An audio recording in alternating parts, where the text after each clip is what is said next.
Friends, இன்னைக்கு நம்ம tea கடைகள்லாம் இருக்கக்கூடிய கார போண்டா தாங்க எப்படி செய்யறதுன்னு பார்க்க போறோம். இது ஈவினிங் டைம் காஃபி டீக்கெல்லாம் வச்சு சாப்பிட அவ்வளோ அருமையா இருக்குங்க. இது ரொம்ப ஈஸியா, வாங்க எப்படி செய்யறதுன்னு பார்க்கலாம். ஃபர்ஸ்ட் போண்டா செய்யறதுக்கு நான் 1 கப் கடலை மாவு எடுத்திருக்கேன். கூடவே 1/4 கப் அரிசி மாவு எடுத்திருக்கேங்க. 2 ஸ்பூன் இருக்கும் அளவுக்கு. அரிசி மாவு சேர்த்து செய்யறப்போ மேல் லேயர் நல்ல கிறிஸ்பியாவும் உள்ள நல்ல சாஃப்டாவும் இருக்குங்க. அதுக்காகத்தான். கூடவே ஒரு பெரிய சைஸ் வெங்காயத்தை பொடிசா கட் பண்ணி வச்சிருக்கேன், அதையும் சேர்த்துக்கலாம். கூடவே ஒரு பச்சை மிளகாவை பொடிசா கட் பண்ணி வச்சிருக்கேன், அதையும் சேர்த்துக்கலாம். கூடவே ஒரு சின்ன துண்டு இஞ்சிய பொடிசா துருவி வச்சிருக்கேன், அதையும் சேர்த்துக்கலாம். அடுத்து கொஞ்சம் மல்லி இலையும் பொடிசா கட் பண்ணிட்டு சேர்த்துக்கலாம். கூடவே கொஞ்சமா கருவேப்பிலையும் சேர்த்துக்கலாம். 1 பாதியமா பிச்சு போட்டுக்கோங்க. கூடவே ஒரு 1/4 ஸ்பூன் பெருங்காயத்தூள் சேர்த்துக்கலாம்.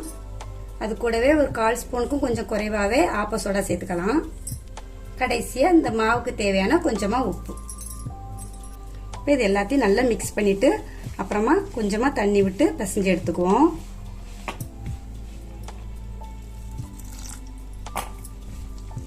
இந்த அளவுக்கு கையில எடுத்து போடுற மாதிரி பிசைஞ்சு எடுத்துக்கோங்க.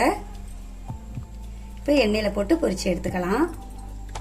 இப்போ ஸ்டவ் ஆன் பண்ணி ஒரு கடாயில எண்ணெய் ஊற்றி வச்சிருக்கேங்க. எண்ணெயுமே நல்லா சூடாயிருச்சு. இப்போ இதுல மிக்ஸ் பண்ணி வச்ச மாவை உருண்டை உருண்டையா போட்டுக்கலாம்.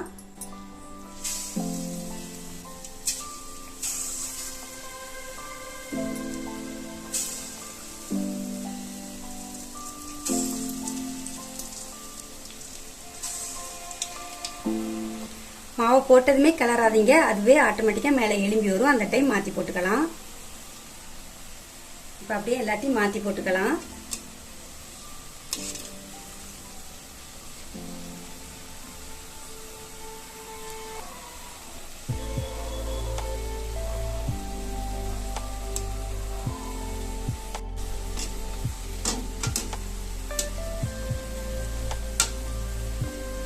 பாருங்க, நல்லா வெந்து கலர்லாம் சேஞ்ச் ஆகி பிரவுன் கலர்ல வந்திருக்குது. இப்ப இதை நம்ம எடுத்துக்கலாம். சேஃப் வேணா சுமாரா இருக்குங்க, அந்த டேஸ்ட் பக்காவா இருக்கும். கண்டிப்பா நீங்கள் இதே மாதிரி செஞ்சு பாருங்க. இதே மாதிரியே இருக்கிற எல்லா மாவையும் போட்டுக்கலாம்.